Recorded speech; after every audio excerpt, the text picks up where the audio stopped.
Good morning, everyone, and welcome back to the ECB Forum on Banking Supervision. Thank you for joining us today here in Frankfurt and online. It is my great honor to introduce our first keynote speaker, Paschal Donohoe, Ireland's Minister of Finance and President of the Eurogroup. Minister Donohoe will speak about shaping financial regulation in an era of distrust. He will be ready to answer some questions at the end of his speech. Minister, please.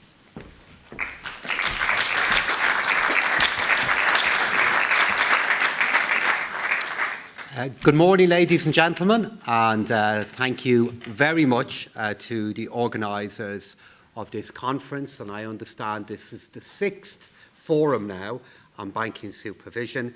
It's a real pleasure to be here in Frankfurt and to be on this stage and to speak about what is a really important theme. And that theme of resilience in times of disruption is not only so important from a banking and regulatory perspective, it is also from a political perspective the great challenge of our time.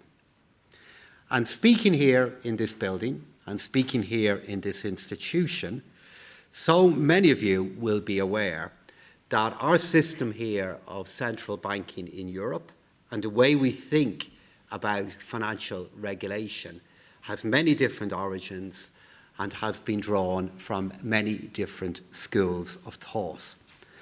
And I understand in the very early days of the ECB and in its precursor, the EMU, the work of Walter Yuccan was foundational. And central to his work was the understanding that a stable and well-functioning market economy needs to be underpinned by a strong legal and institutional framework. He wrote the following, that freedom in the economic sphere is only possible if it is bound by order. And today, we are now confronting a world in which various different forces are now under play. We can see increasing disorder, defined by geopolitical tensions, defined by economic fragmentation. However, we must be cognizant that disruption to the status quo presents opportunities as well as challenges. And the key to all of this is how we can balance the trade-offs between risks and opportunities that disruption will always present.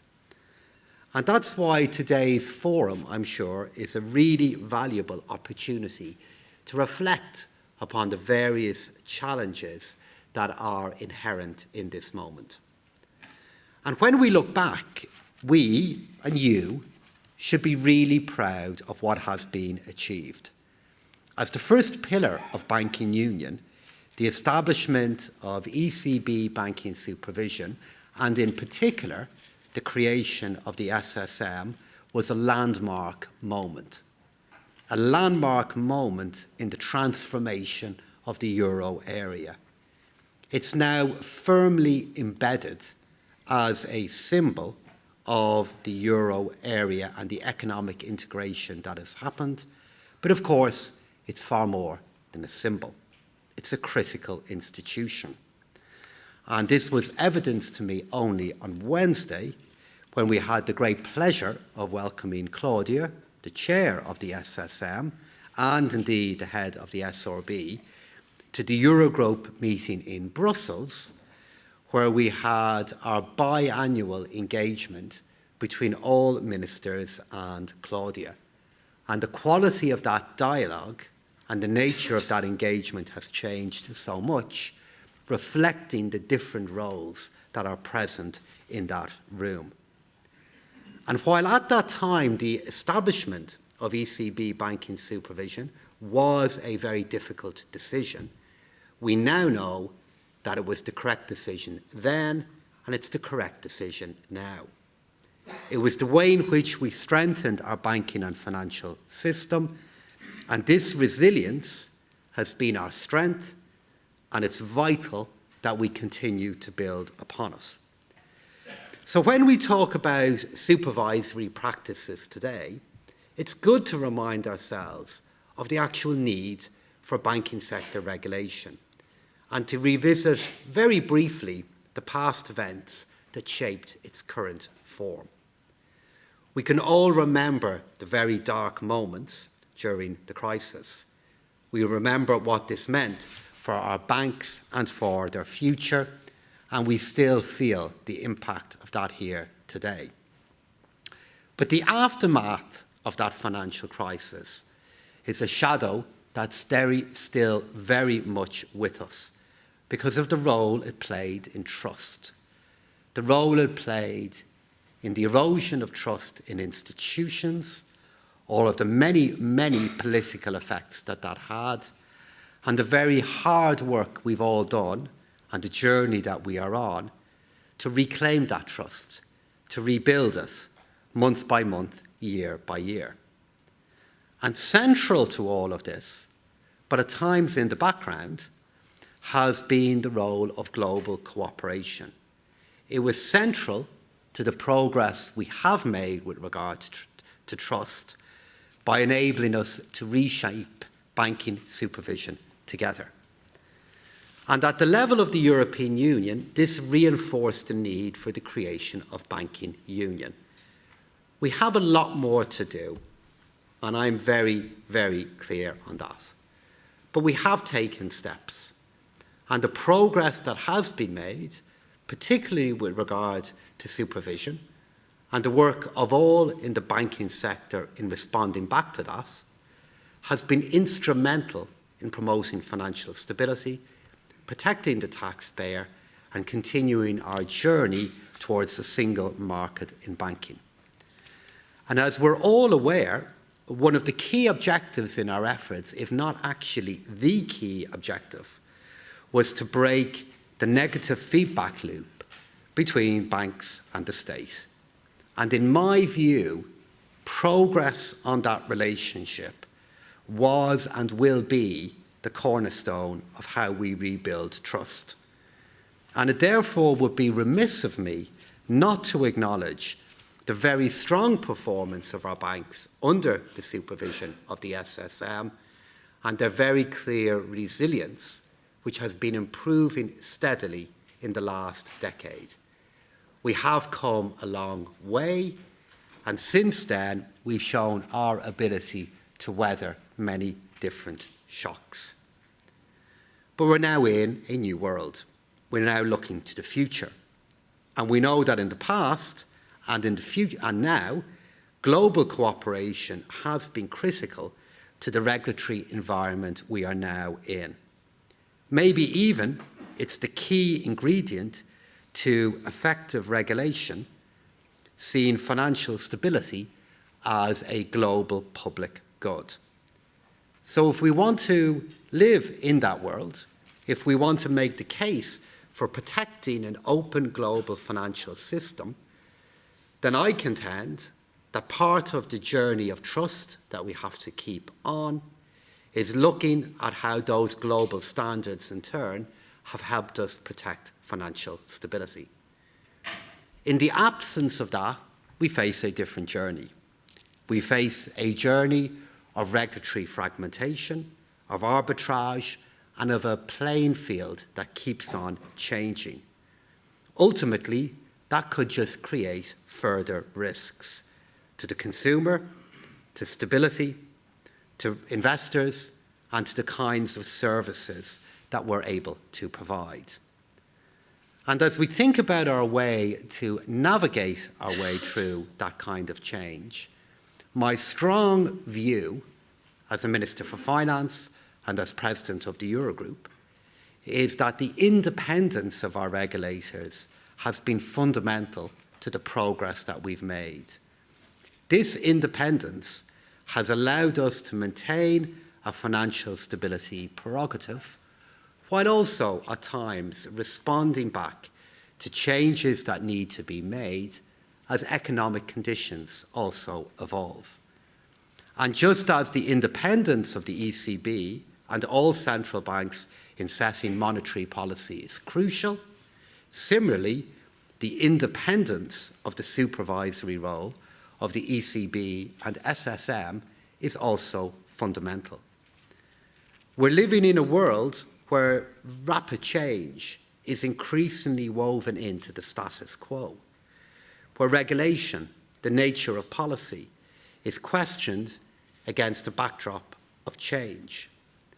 But as we engage in that debate, we have to make the case for the value of the foundations that we have built and for the role of cooperation and how both coming together enable us to have the best possibility of preserving trust. And as we look at our efforts to do that, I would suggest there are three broad areas in which even greater cooperation and collaboration can protect that journey of trust and maybe even accelerate it in the future. First, transparency and clarity of message is crucial. Economic actors, governments, politicians, and above all, the people we serve, our citizens or your customers, must understand the steps that we are taking, and they must understand why. Second, as I said a moment ago, preserving the independence of our regulators, supporting that foundation, in turn, I believe, will help with the deepening and preservation of resilience. And thirdly, we must demonstrate the role of the banks, the role of our private sector, in how they sustain growth and how they can drive growth further in the future. If we can do all of this, instead of a crisis feedback loop, we might have the prospect of better developing a virtuous circle. And in turn, speaking in the institution that I'm now in, this might in turn give us the best ability of maintaining a stable regulatory system and also the orderly functioning of markets. So, as I've said again and again, that concept of resilience is the foundation of a sound and stable banking sector. However, that does not mean that we should not also be focusing our attention on ensuring that our banking sector is globally competitive and is fully availing of its growth potential. We need to consider if the EU banking system is meeting the needs of our economies in the simplest and most competitive way possible, in a manner that ensures financial stability and resilience. In a world of disruption, with instability in our political and economic landscape, I would argue that this creates a greater impetus, should create more momentum, on the necessity of our banking sector to adopt, to innovate, and to contribute to the financing of the real economy to the best of its ability. Getting this balance right is critical, especially in the light of the many challenges we are now confronting, not least what's happening politically, but also the urgency for Europe to grow quicker, to tackle our structural issues, while also financing the investment and expenditure we will need. This does not translate to an argument for the EU to join in some kind of race to the bottom when it comes to financial regulation, but we do simply need to examine what can we improve, what can we streamline, and what can we simplify. Our goal should be effective regulation, efficient regulation, and supervision where working together underpins a stable and resilient banking sector. Getting the balance right between regulation and supervision without stifling innovation is a balance that governments are considering and engaging with each other on. Otherwise, we run the risk of falling further behind our global partners in terms of competitiveness and productivity. And the governments themselves have much to do. Achieving deep and liquid capital markets, together with a well-functioning banking union, is the work governments need to continue at. Because these are the key ingredients to this prerogative, and they provide a greater impetus for us to drive forward with the Savings and Investment Union while we continue with the hard work on our banking union. We know that by doing this will strengthen European integration, it will develop our sovereignty, and it will deepen the foundation of the euro. So I want to conclude on that point by reiterating that stability and reliability of the euro area is critical, and it is a vital attribute in an uncertain world. And the work of the SSM in the sphere of financial regulation plays a very important role in maintaining this stability. Just as the crisis of over a decade ago provided the political will to deliver major structural changes within the euro area, the current environment should also serve as a driver to finish what we started. Those bold actions are clear. Our work on capital markets, our work on the Savings and Investment Union, and further work on banking union. In this increasingly uncertain world, I'm clear that what we need to look at is the role of regulation, recognising our independence of our institutions, knowing that the EU needs to remain competitive, but we need to find ways to boost innovation, simplify regulations, and look at the debate that is evolving regarding how we can work together to do this. In my role as Minister for Finance, I can appreciate the stark challenges that are involved in taking difficult decisions to secure the financial future of economies, of banking sectors, and also to be aware of where we have come from. During my time and in the work that I do, I have fully supported the return, for example, of the Irish banking system to private ownership following government intervention. This has been a long and arduous road with many difficult decisions along the way. But this is the kind of journey that we need to keep at, to finalise our banking union, to enhance competitiveness, to maintain trust, and to finance the future of Europe and its citizens.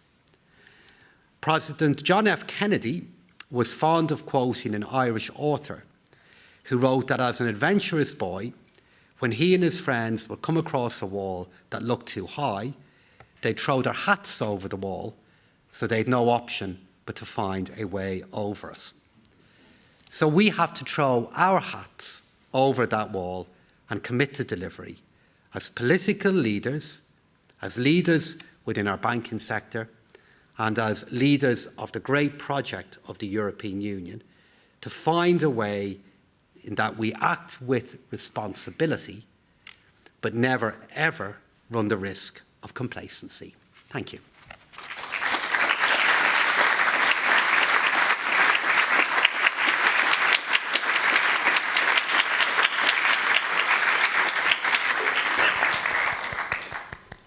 Now, I said I would take a few questions, but I can't remember. What format would you like to do it in? Yes, if somebody has a question in the room, please raise your hand. We have some microphones that we can deliver. Anybody wants to break the ice? Hi, my name is Carlo Boffa. I'm a journalist for Politico. I have two questions. The first one is that some central banks have made proposals on simplification that entail changing legislation on capital charges. Do you think this is feasible for Europe? And do you think, how long do you think it's going to take to make these changes, given that you have experience, for example, with the CMDI package that is taking many years? Do you think this time, in the spirit of simplification, is going to be a bit simpler?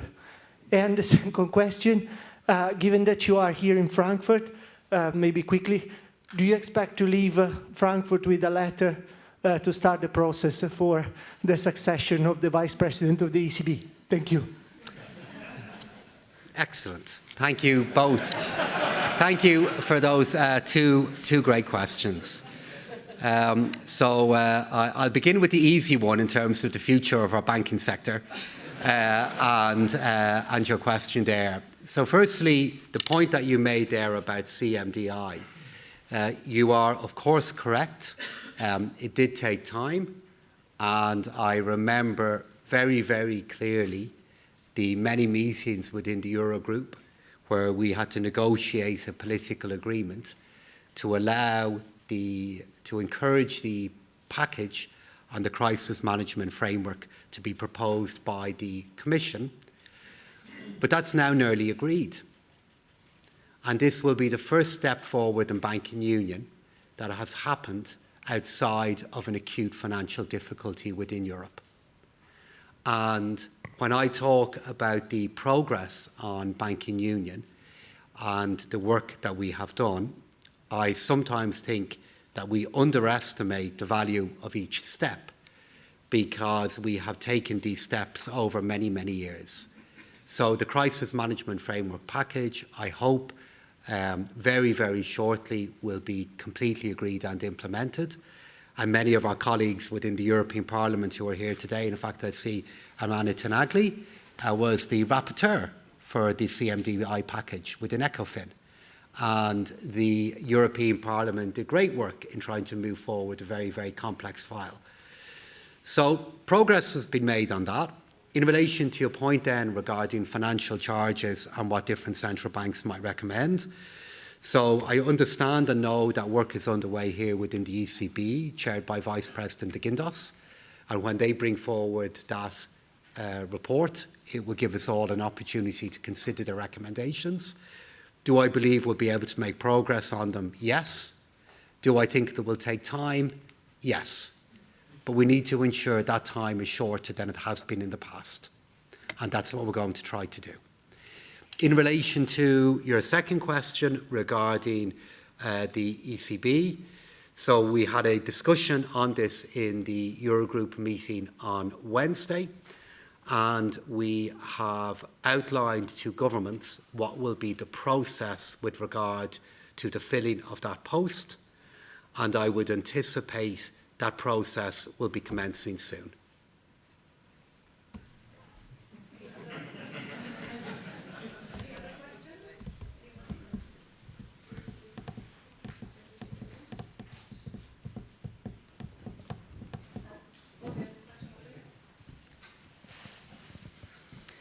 Hi, thanks for being here. I'm Catherine Sander, I work for the ECB. Ever since I started working in finance, which was 2011, which makes me a baby compared to the experience in this room, we always talked about competitiveness, market fragmentation, but it doesn't seem like we're really jumping forward. So how real and quick can we advance in tackling market fragmentation in Europe? Thanks. So I think you make a fair point. And there are people in this room that will know far better than I do all of the challenges that are involved in cross-border market integration and the degree to which that is politically at times challenging. And we have some experience of this in Ireland as well, as a small open economy with a number of pillar banks. Do I believe we can make further progress on it in the future? So firstly, I think we need to have a more open discussion regarding what are the costs and consequences of fragmentation within our banking sector and consider that in a new way. And we are going to have that discussion within the Eurogroup in December to consider this matter again. Because I'll just simply observe that I am, and many other ministers are aware of how much change has taken place around the banking system of the European Union and the breadth of growth in other global banks. And we need to be more considered regarding what that can mean and what that does mean for the future of the European banking system. So I acknowledge it's a difficult area. We're going to consider that again in December. And as the package on the crisis management framework nears conclusion, and it's nearly there, we'll then consider what kind of future options are there regarding how we can make more progress on the different elements of banking union.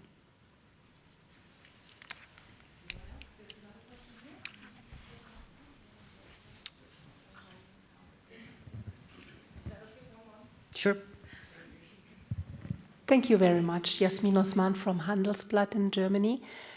You mentioned that we need regulation that boosts innovation. So would you go so far that you say it should be the task of supervision authorities to care for the competitiveness of the banking sector, or is this idea going too far?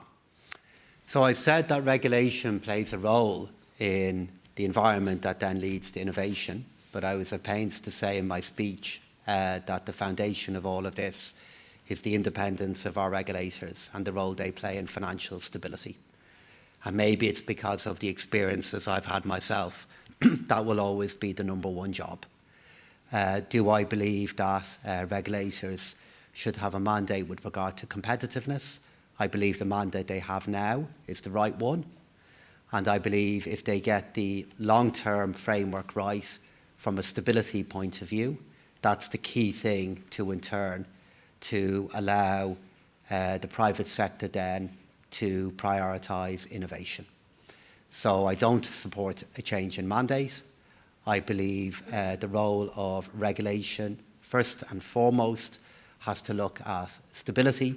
But as I said in my speech, I do think it's appropriate that we have a look at how we can have that regulation designed and implemented in a way that's simpler, that's clearer and clearer, that doesn't create costs, and that contributes to our banks being able to be regulated in a more efficient way.